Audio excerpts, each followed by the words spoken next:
அந்த படப்பிடிப்புல தான் சீமானோட உங்களுக்கு பழக்கம் ஏற்பட்டதா? ஆமா. 30 வருட நட்பு. அப்பவே கவிதையெல்லாம் சொல்லுவாரு. ஆமா, ஆமா. அதெல்லாம் நாங்க வந்து ஆஃப்டர் ஷூட் வந்து நாங்க உட்காந்து கேட்டுக்கிட்டு இருப்போம். ம். நல்ல தமிழ் ஆற்றல், ம். தமிழ் வெறி. ம். அப்பவுமே அந்த தமிழ் உணர்வு உண்டு. அப்போ நான் ஹீரோயின். அவருக்கு அவர் உதவி இயக்குனர். ஆமா. நல்ல ஒரு சிம்பிளுங்க.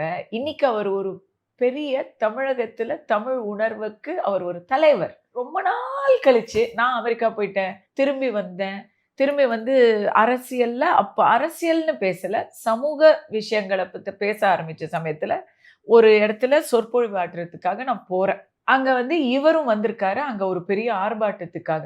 அதே ஹோட்டல்ல இருக்கோம். அப்போ நான் வந்து அவர் இல்ல. அவர் ரூமுக்கு நான் ஒரு செய்தி அனுப்புறேன். ஹோட்டல் ரிசப்ஷன்லேருந்து. அவர் என்ன பார்க்க வந்தாரு. "இங்கேயா இருக்க?" அப்படின்னு. ஒரு 25 வருஷ கேப்பே தெரியலங்க. அருமை. அதுதான். அவர் அவ்ளோ பெரிய ஒரு தலைவர். எனக்கு வந்து ஒரு தம்பி இருக்கிறாப்புல. அவர் வந்து ரஜினி வெறியர். ம். ஒரு காலகட்டத்தில ரஜினியுடைய செயல்பாடுகள சீமான் அதிகமாக விமர்சித்துக் கொண்டிருந்த நேரம். ம். அவருக்கு வந்து பிறந்த நாள் வருது சீமானுக்கு. நான் விஷ் பண்ண போறேன் அப்படின்னு நான் என் தம்பிகிட்ட சொல்றேன். "நானும் வரேன். என்ன கூட்டிட்டு போங்க." ம். அப்படிங்கிறாரு. "ஏய் ஏய் எதுக்கு?" நானு. "அது எப்படி? எங்க தலைவர வந்து என்ன பேசிருவாரு?" அப்படின்னு எல்லாம் சொல்லிட்டு வந்தாருங்க.